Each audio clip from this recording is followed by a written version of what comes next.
LegalizeFreedom.com. Why are we here? Where do we come from? Where are we going? From the nature of reality to the future of humanity.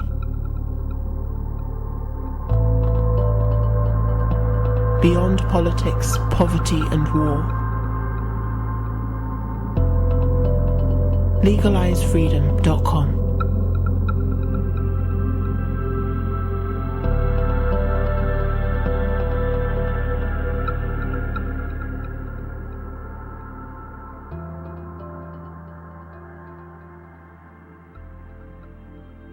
Greetings and welcome once again to LegalizeFreedom.com. I'm your host Greg Moffat, and my guest today is Dr. Fred Alan Wolfe, who joins us to discuss some of the ideas and concepts explored in his book Time Loops and Space Twists. In his most important work since taking the quantum leap, Fred explains how our understanding of time, space and matter have changed in just a few years, and how within these new ideas we have a glimpse into the mind of God.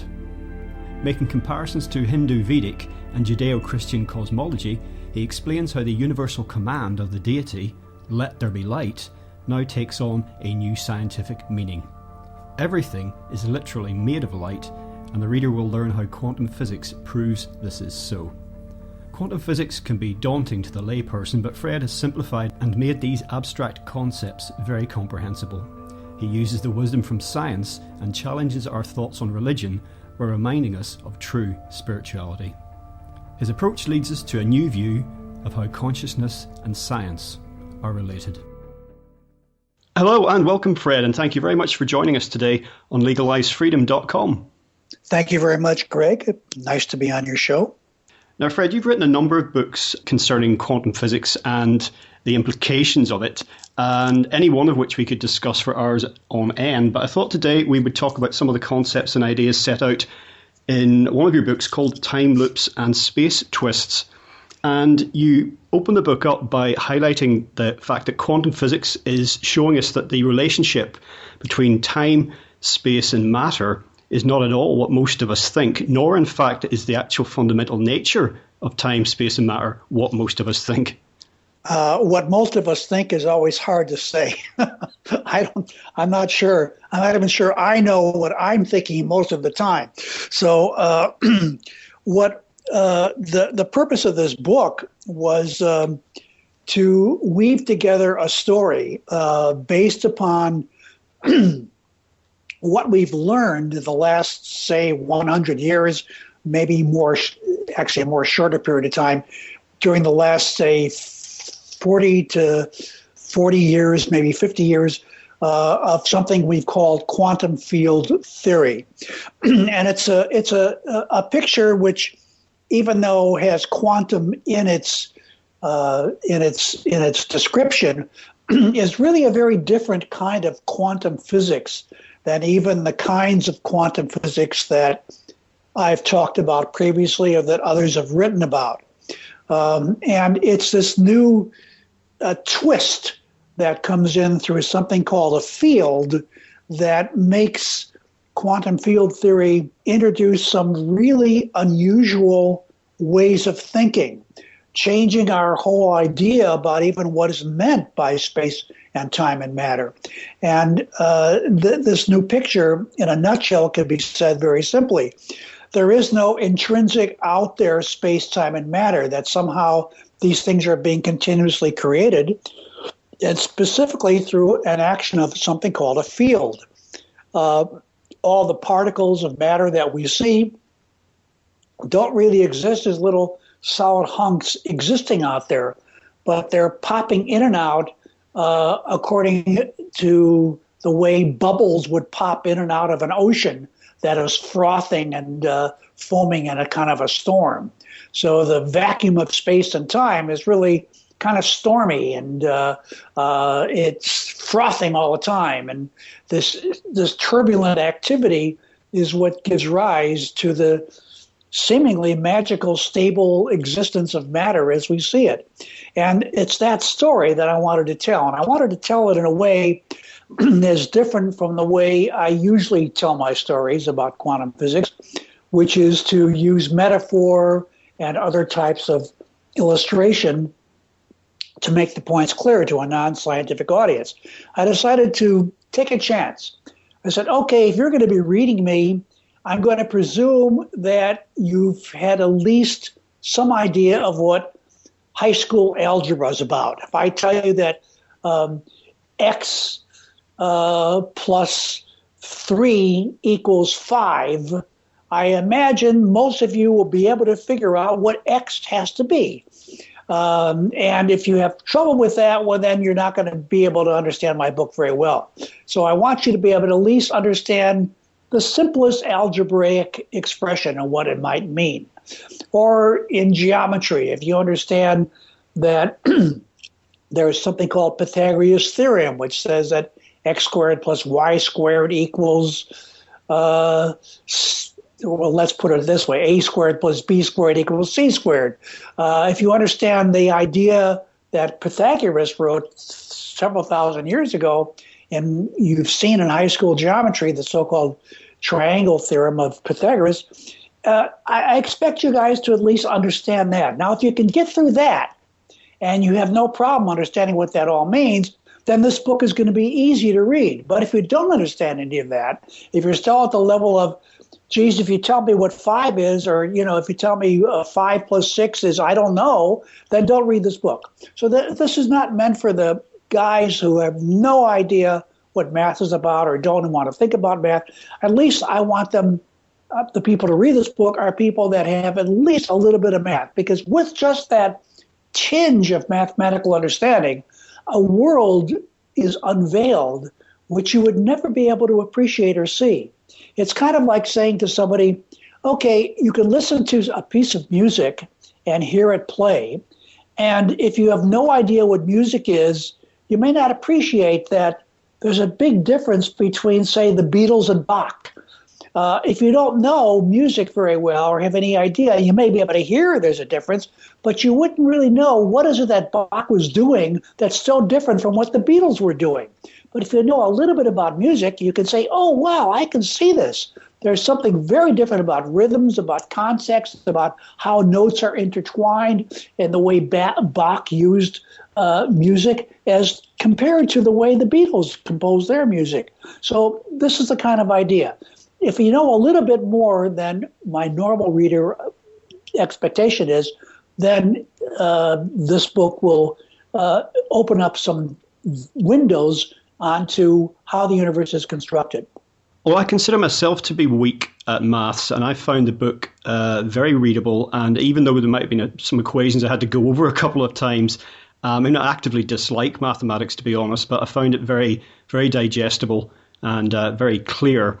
And one of the things that you do, the book's so good for the interested layman, is your use of diagrams. And in the early part of the book, when you're sort of dissecting the nature of time, it becomes obvious that we all have an understanding that time isn't quite what we treat it to be day to day, but we don't really explore the sort of anomalous experiences. For example, everyone can understand how if you're walking on the beach at the sunset with your girlfriend for 30 minutes, that time might fly by. If you're waiting in a dentist's waiting room for 30 minutes to get drilled, maybe that time is going to drag. And there's something fundamental there. And basically, use simple maths and simple diagrams to show us that linear time basically is an illusion.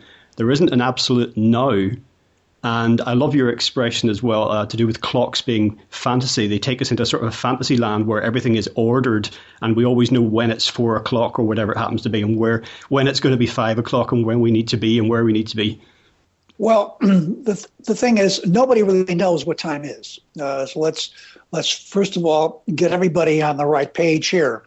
No one, not the greatest physicist, not Stephen Hawking, not Albert Einstein, not anybody that's ever lived in physics, has any idea what time is. That is, we can't equate time to something which is not time and expect that equation to explain the nature of time. We just can't do it. If you tell me to explain what a molecule is, I can do that. I can tell you a molecule is made of atoms. So from that point of view, I've clarified what is a molecule. But if you ask me what is time, I can't take time apart and say, well, I could say, for example, time is made of seconds. But then that begs the question, what do you mean by what is a second? Well, a second is a unit of time. So it gets into a circle. So you can't really say what time is. Yet, in spite of the fact that we can't say what time is, every one of us has an experience of time. We all experience time very directly through, you might say, and I'll use a metaphor now, the movement of our thought. The fact that there seems to be one thing happening after another, and our understanding of even what that sentence means, that one thing happens after another thing, or one event occurs after another or before another.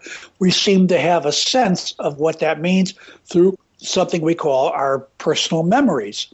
And of course, the metaphor, the example you used about walking on the beach with your sexy girlfriend or waiting in the waiting room for the drilling dentist, even though the time, the actual unit of measure of time as given by a clock might be the same under these circumstances, our experience of what we had or what occurred during those 2 intervals of time can be very different. Usually what happens is depends on how many events are occurring within an interval. That is how we feel about things. There's the old story about just before you die or in an automobile accident or something, your whole life flashes before you in a few seconds, or you get a tremendous number of events piling in very, very in very rapid sequence, so that if you were to normally look at what those events would be in so-called normal time, it seems like a year of time flashed by in a few seconds or something like that. So in terms of subjective experience of time, they can be all over the map. Everybody can have a different subjective experience. I myself, when watching something I'm very absorbed by, time goes by very quickly. Or doing something I'm very absorbed by, time goes by very quickly because I'm no longer paying attention to anything external which would tell me what time is or what time it is, what the clock is saying. So subjective time and objective time are very different experientially. And what physics tries to do is to give some way of dealing with time in a way that is, you might call it, democratic, so that we all agree that we know what we're talking about when we say what time it is. For example, even though you are in the UK and I'm in California, USA, we agreed to talk at a certain time. It wasn't the same time for you as it is for me, because we're in different time zones, so to speak. But we all basically knew objectively what it meant to be on time for this talk. So this is so-called clock time, or the use of time as a way of measuring or giving an objective view. By objective, I mean something, an event or a sequence of events that you and I can look at. Even though we have very different subjective experiences of what those events are, we would agree that they occurred at certain basic times. And so that's what physics deals with. And it's in that realm of space, time, and matter. It's that kind of time that we talk about. Well, I suppose, as you highlighted, I mean, life in the modern world would be impossible, really, without clock time. And the clock, of course, is one of the oldest human inventions, but it sort of prompts the question of what life was like before clocks. I mean, we know that they originated with observations of, solar and lunar movements. But it's also possible, I suppose, that human consciousness was different before clocks. It's possible, I suppose, to move on from that and say that clock time has affected our consciousness. Well, let's say this. I'm not saying that clock time affected our consciousness, but our consciousness demanded that we invent clock time. It's more the other way around. Human beings are conditioned to one basic fact of life: born, live, die. So since we're conditioned to that, and we all go through that, regardless of what age we're at, we are concerned with how to make any sense or order of born, live, die. We want to know what to do with that. And in order to deal with that, we've learned, well, in order to live, we have to try to lengthen what we might be called the number of subjective experiences we can have before or between born and die. And in order to do that, we find out, well, there's certain things we need to do. We got to breathe, we got to eat, we got to get rid of waste products, and in order to keep going, we got to make children. We got to have sex. So these are basic things. All of these things impose upon us a notion of time. We can't escape that. We, for example, in Australian Aboriginal people, when they do walkabout, because the women and the men are constantly moving, it turns out that women don't go into regular menstrual cycle during the time of movement. So that in order for them to start to produce or reproduce or start to having babies, they've got to settle in an area for a while. And so this means that a whole notion of time is dictated, for example, by the menstrual cycle of human beings. So in Egypt, we have a notion of time which is dictated to us by the movement of the river Nile from spring to winter, to fall through all the seasons. The Nile has a regular cycle. So we begin to notice these things and realize, well, it's pretty stupid to plant crops in dry sand. Wet, moist sand is certainly a lot better than dry sand or dirt or whatever. In fact, we can't even do it. So we begin to understand that at least it pays to pay attention to some way of determining when it's time to do an activity which will guarantee that the interval between B, being born, and D, being die, is as eventful and as pleasant and as long as could possibly be. So we invent clocks. Clocks are ways of telling time. The first ones probably were sundials. Simply watch the sun and notice that it casts a shadow on a stick, and notice that, when the shadow is pointing in towards the west, it's early in the morning. When it's pointing towards the east, it's late in the afternoon. So we have some idea of where we are by watching the sun, et cetera, et cetera, et cetera. So all of these things, it's very natural for humans then dealing with the crisis of life between B and D are going to create ways to tell time, to deal with the world, to learn about planting and growing and what it takes to keep alive. And that gives rise to, although it takes thousands of years for us to get there, gives rise to physics. It's interesting that in order to maximize that experience, as you described, that many of us, in contrast actually to a lot of indigenous people, spend a lot of time in our minds in the past and in the future, and not in what there seems there is, which is just right now, and that's all. We spend a lot of time thinking about things which do not have any necessary consequence for our survival. Is that what you're saying? Yeah, and also they don't have existence in the sense that if they're in the past, they don't exist, and if they're in the future, they don't exist. But we spend a lot of time, occupying our minds in this, journey called life, as it were, lost in those places. Whereas perhaps the best place for us would be in the present moment. Well, let's now look at that. I'm going to tell you something that might be a little bit shocking to you.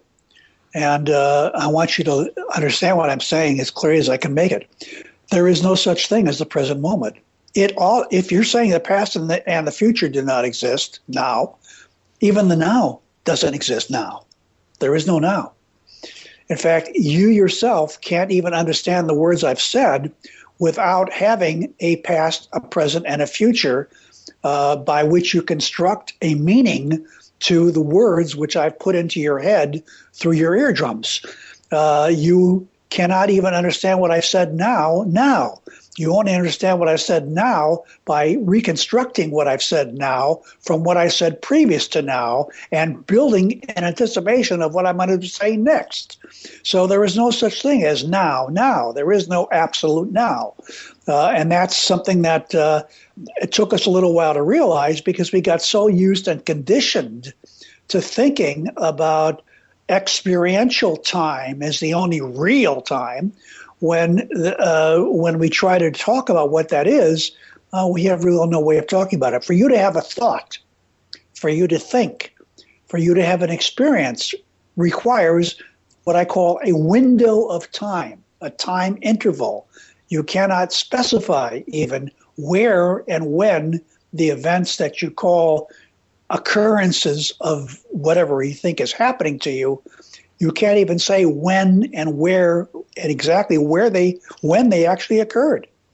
Now, one of the most fascinating sections of the book, you talk about the nature of light, which of course moves at the speed of light, and you talk about the light speed barrier. And of course, at light speed, there's no time and space. And most of us consider that, popular science tells us that the light speed barrier cannot be breached, but the situation is a little bit more nuanced and complex than that, isn't it? Well,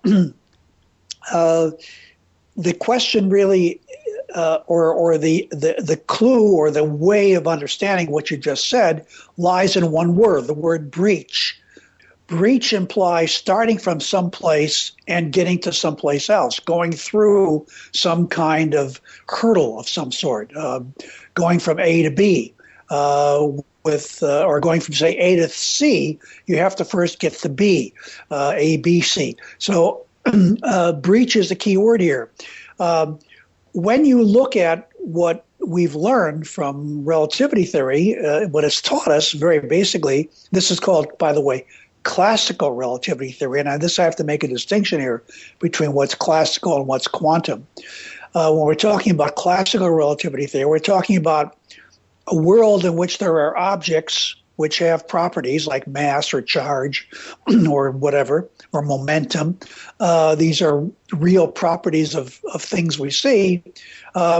When we watch these objects and exert forces upon them in the way that Newton said what we mean by that, by what's meant by a force and so forth. When we exert forces on these objects, we can watch what happens to them.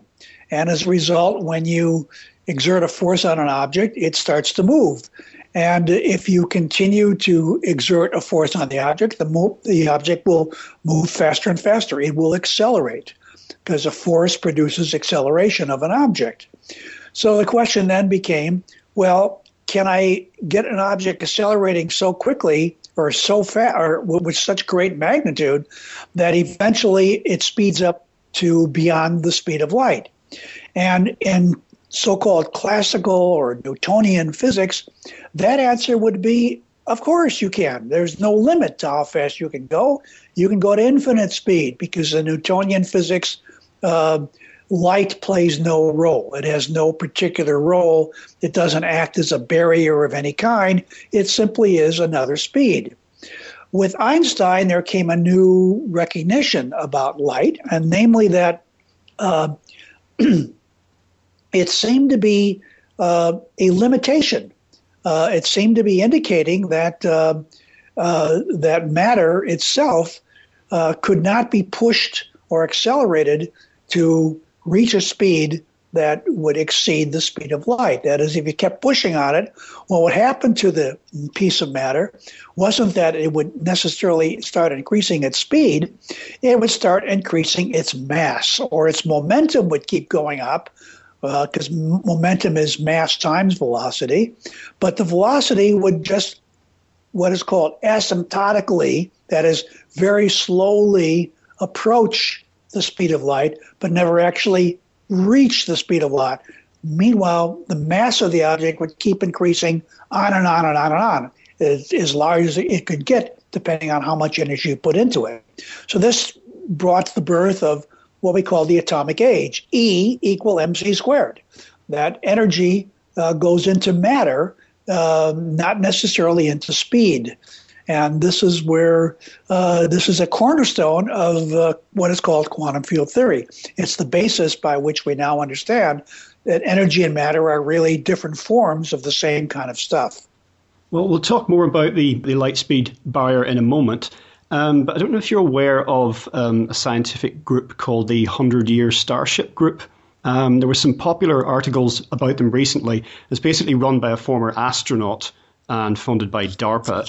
And its mission is to, quote, make the capability of human travel beyond our solar system or to another star a reality within the next 100 years. And this guy worked out of NASA, Harold White, just last September presented this paper called Warp Field Mechanics 102. An example from this was that if they're able to achieve warp drive, that instead of taking 75,000 years to get to Alpha Centauri, which is the nearest star system to our own, it could be done in 2 weeks. Now, I can't, fathom the science behind this, but as an interested layman, I'm wondering, is there anything to this? Because my tentative understanding from all the years I've been reading about quantum physics is that this, for a number of reasons, all sorts of reasons, this sort of thing is not going to happen. Well, let me try to explain it in a simple way, because it is mind-boggling and the mind fails to really grasp it. What he's talking about is something called the warping of space-time. And the idea arises in Einstein's general theory of relativity, whereas one finds that the so-called field of gravity, or gravitational field, is really a warp of space and time. For normal gravity, as we say experience upon the Earth, the amount of warp is exceedingly small. It's so small as to be essentially negligible. However, when it comes to, say, sending signals from a GPS satellite to a ground-based observer who's trying to navigate and find out where he is and how far it is to where he's going, because these satellites are moving at a relative speed to, say, what the speed might be on Earth, and are in a higher orbit, sometimes as much as 25,000 or so miles above Earth. I'm not sure if that number is exactly correct. The gravitational field is so much weaker up there that the amount of warping of time, that is the bending or warping of time, at that lesser gravitational field as compared to the amount on the Earth is significant enough that it could lead to a distortion in the signal from the GPS satellite to the ground-based observer that could be maybe that he's miles off of where he's supposed to be going or where he actually is. So these clocks, they have to be atomic clocks aboard these satellites. They have to be constantly corrected for gravitational warping distortion. Even though it's very tiny, it's enough for great distances to cause significant errors. So even though we have, under normal gravity, some warping effects, they're very small. What these guys are envisioning, this 100-year dream, whatever they have, is a really big warp. What these guys are envisioning is a way to generate the equivalent of a huge gravitational field, although there are some possibilities that it doesn't necessarily have to be gravitational. It might be some kind of electromagnetic kind of distortion. Gravity and electromagnetism, there are ways in which there's an interrelationship between them, which was discovered when we began to explore black holes and what happens when black holes are rotating or electrically charged. They can also induce distortions of space and time. These guys are trying to build a ship which is capable of distorting the space and time just in front of it. You can think of it as the following way. Think of the space between here and the nearest star, 4 light years away or whatever, as being like an accordion pleat that's stretched. That would be normal. What distortion does is kind of squeegee in so that it's traversing distance, but the distance has been foreshortened by the field effect, so that instead of traveling 4.3 light years, they may be traveling only a few miles because of the distortion. So this is the kind of idea that the distortion would only be available for them. The rest of space and time around where we live would not be distorted. We would be far enough away from the distortion as to not be disturbed by it. But the travelers inside the ship, they hopefully would not be disturbed by the distortion, but they would be able to travel through it. So that's the kind of vision they have. At this point in the conversation with Dr. Fred Alan Wolf, we switched to telephone for technical reasons, and then simply picked up our conversation concerning the possibility of developing warp drive for space travel. That's a subject which is probably still in somewhat of a debate. Space-time distortion, stretching of space or squeezing of space, if you're in that space, presumably you would also be stretched and squeezed. And so you would have what are commonly called tidal effects, like, when the moon and the Earth are in a relationship in which, as the moon circulates, or as the Earth and moon circulate about the common center of gravity, which is actually somewhere within the nearer towards between the surface of the Earth and the center of the Earth. Actually, we're both revolving about that. In effect, it appears like the moon is revolving about us. During that revolution, the ocean water and bodies of water are gravitationally distorted. They're pulled in the direction which lines between the actual moon and the center of the Earth. So you can see this distortion on both sides of the Earth. And so this is called a tidal distortion produced by gravity. And so one would expect with a huge gravitational field, you would literally pull a person apart. So the thing that you would not want to have, of course, is if you're going to build a space drive, is to make sure that the ship doesn't get pulled apart. Otherwise, the inhabitants wouldn't be able to enjoy their ride. No, to say the least. To say the least, right. Now, there's other implications here regarding time, which you alluded to, and anyone who's ever seen Planet of the Apes will be aware that the astronauts on that ship, they were traveling supposedly at near light speed, a 2006-year journey during which they aged only 18 months due to time dilation. So this would be something to come into contention as well, wouldn't it? Well, of course. I mean, that's the basis by which there is a distortion of space and time. You can gravitationally distort space and time, or let's talk about time specifically. You can gravitationally distort time, which is what we have occurring when we're talking about satellite to ground communication. But we can also distort time relative to between two observers simply by moving. So it isn't necessarily just gravity that does it. Motion will do it too. This is known as the special theory of relativity, and this is something that Einstein predicted, and more than 100 years ago, and is the very basis upon which a lot of our physics is determined. So the time dilation effect, or so-called twin paradox, has been well documented and explained. It's been experimentally observed in terms of the ability of fundamental particles to decay into other particles. They have a certain period of time in which they do this called lifetime, and that lifetime can be changed dramatically if these particles are moving relative to particles that are at rest.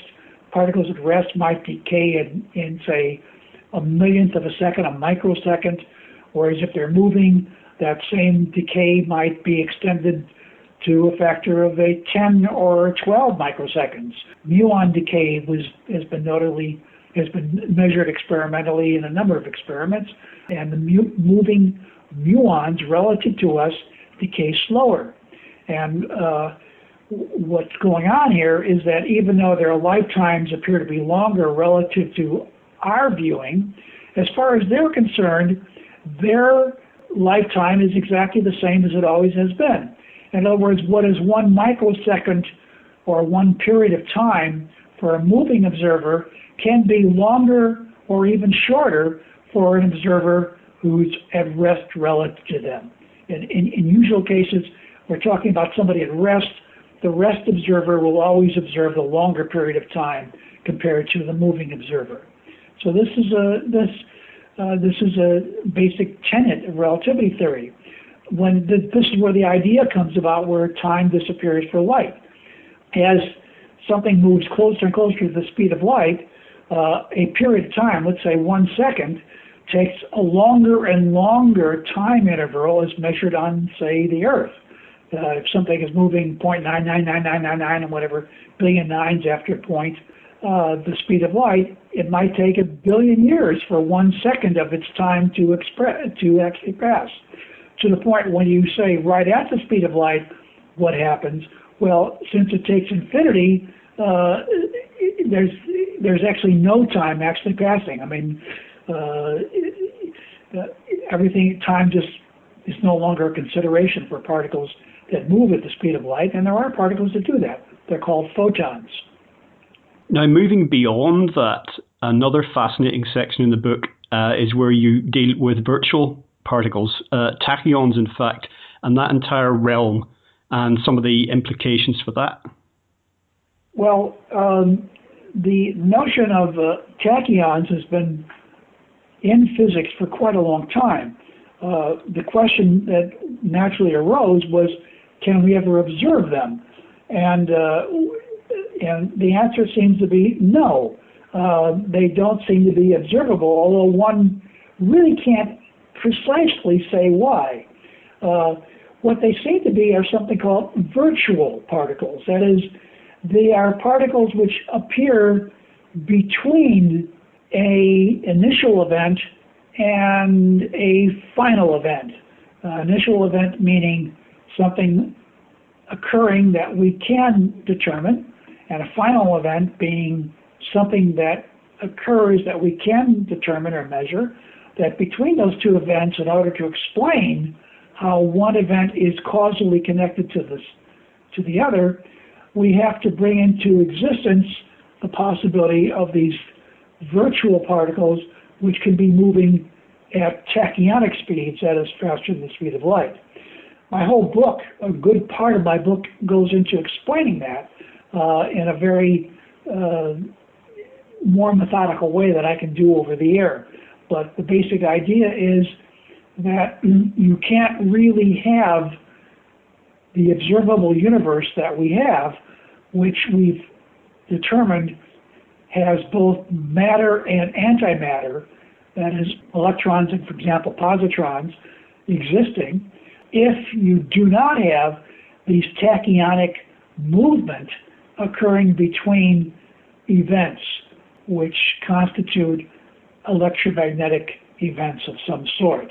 So this has led into what is called particle creation and annihilation, and all that's basically explained in terms of the notion that things could go faster than the speed of light, as long as we are not talking about observable things, but things that happen in between observations.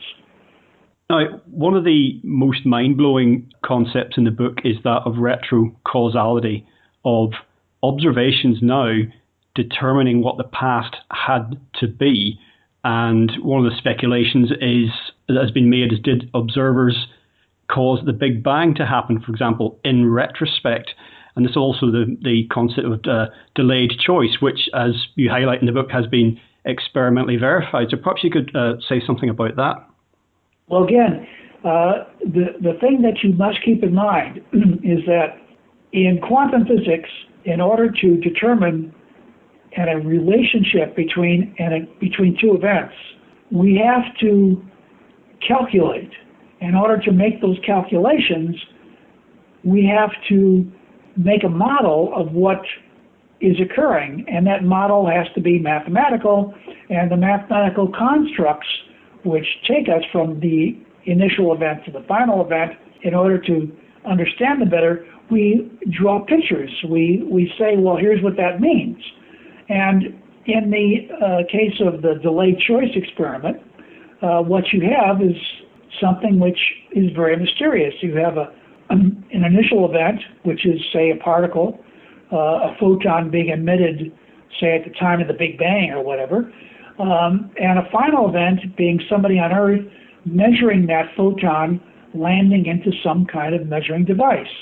And even though it might have taken 14 billion years or 13 billion years between the initial event and the final event, the experimenter can, by adjusting the experiment, determine by which way that photon traveled from the initial event to the final event. Because photons are quantum particles, and quantum particles are capable of not only traveling along one path between a given point and another, but they are capable of traveling along an infinite number of possible paths between one point and another. In this particular delayed choice experiment, when light goes by a gravitating body of some sort, the gravitating body acts almost like a kind of distorting lens. So the light actually gets bent around it. Gravity can bend light. And when that happens, when light gets bent around a gravitating body, according to quantum physics, well, you can say that maybe it bent around the north pole of the gravitating body, or maybe it bent around the south pole of the gravitating body, or possibly the east pole or the west pole. In other words, there are different ways in which that light could have traveled to get from where it started to where we finally measure it. And these different ways are what are called coherent. They can be in phase with each other, like there are waves in phase with each other. And as a result of that, we can do an experiment in which we can measure that coherence by setting up mirrors in such a way that the different ways interfere to produce a destructive interference where they cancel each other out along one possible way in which they could arrive, or they can constructively interfere along another possible way in which they can arrive just by our putting in place a kind of a mirror called a half-silvered mirror. On the other hand, if we don't put the mirror in there, our detectors will detect that it arrived by the North Pole or the South Pole, but not by both. Put the mirror in there, and it has to go by both poles. So whether light, which left 13 billion years ago, reached us by traveling along two paths to get to us, or only one path to get to us, is determined by us at the final moment. So we, in the future, are determining what possibly had to have occurred between the two events. And it's what's possibly had to occur between the events that becomes open to question. This is where quantum mechanics asserts its weirdness and where we have this kind of backward in time effect occurring. Quantum physics does not allow us to determine what is going on in the universe every single moment. Particularly, it doesn't tell us what's going on at unobserved moments. Only when we observe things do we construct a map of what actually occurred, and in building that map up, we make a logical pathway which says, oh, it went along this path to get there, or along these paths to get there. We can construct a logical understanding of what happened only based upon our observations. But what actually occurred then becomes a created reality rather than a reality which is already out there. So thus arises the whole notion that reality is being created by our observations. It doesn't exist prior to our observations. Now, can this behavior say anything about our present in relation to the future? to say, could the future be somehow shaping the present? Well, that's another story. Again, the question is there a future already out there, and is there a past that still exists that's already back there? In other words, does the past, the present, and the future already exist? Are they present? Well, in a certain sense, we know the answer to that question. For example, we're still receiving light from from events that occurred billions of years ago. So obviously the past is still present, because stuff that happened back there, we're just feeling the effect now. In fact, for you to hear what I've said, just this conversation, my voice had to modulate a carrier frequency, which got sent into a satellite above the Earth, 25,000 miles or so, and then reflected down to Earth to you. So even though it appears that you're hearing me at the moment I'm saying these words, you're not. You're actually listening to what is, for you, the past. For me, it's my present. But for you, it's your past. It appears to be your present because you're hearing the words in your present. But the words you're hearing were not spoken in your present. They were spoken in your past. So we already know, from that point of view, the past is a present. The past is always there. It doesn't take much to then speculate, well, what about the future? Is the future equally as omnipresent as the past is omnipresent? And there's really no good reason to say it isn't, other than our experience is that we more or less know what occurred in the past, but we don't know what's going to occur in the future. Does our knowledge determine whether something is real or not real? Or is reality something which is present, omnipresent, everywhere, without our knowledge necessarily? Well, we would certainly argue that none of us knew that life took 13 billion years from the Big Bang to reach our eyes. Maybe we didn't know that 100 years ago or 200 years ago before we began to model the universe, but that doesn't stop it from happening. So our knowledge of what's happening doesn't necessarily preclude things not happening. In other words, our knowledge of the future, maybe we don't have good knowledge of the future, doesn't necessarily preclude that the future is not already present, is omnipresent. These are the things which physics is thinking about because of the way we can distort space and time. We're thinking about such things as can the future be present and influence the present? And there are formulations of quantum physics, very serious ones, in which that is taken to be the case, that what happens in the future and what happens in the past together determine or influence what we can observe about the present. One of the biggest mystery, probably the biggest mystery really, is how the universe came into being in the first place. And quantum physics has added greatly to the pool of ideas about how this might have come about. And this concept of a vacuum, far from empty actually, and from which there exists a fundamental instability, and from which the arising of something from nothing is not only possible, but perhaps even likely, maybe even necessary. First of all, we don't really know the Big Bang well enough to say in what medium did the Big Bang occur. The common idea, or the most popular idea, is that it occurred in empty space, vacuum. But I want to be very clear with you, there was no vacuum to begin with either. The absolute nothingness of nothing is unimaginable.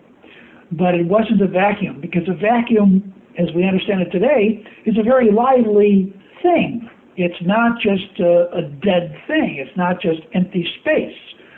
Vacuum is a continual bubbling of the brew of quantum particles. And that bubbling of the brew, that had to have been created in the Big Bang as well.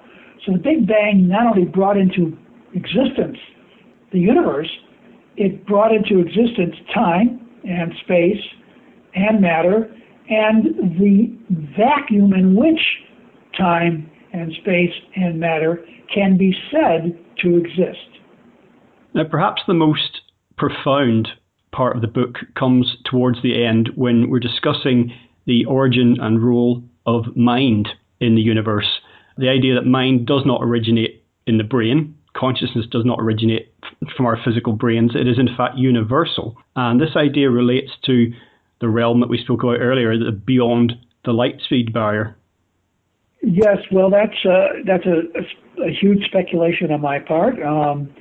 I've been interested in the subject of consciousness, and I've seen the more I investigate consciousness from a material-based science, that is, consciousness is an epiphenomena that arises from purely electromagnetic or other processes within brain tissue, the more that idea seems to be as speculative and far out to me as any other idea about how consciousness arises.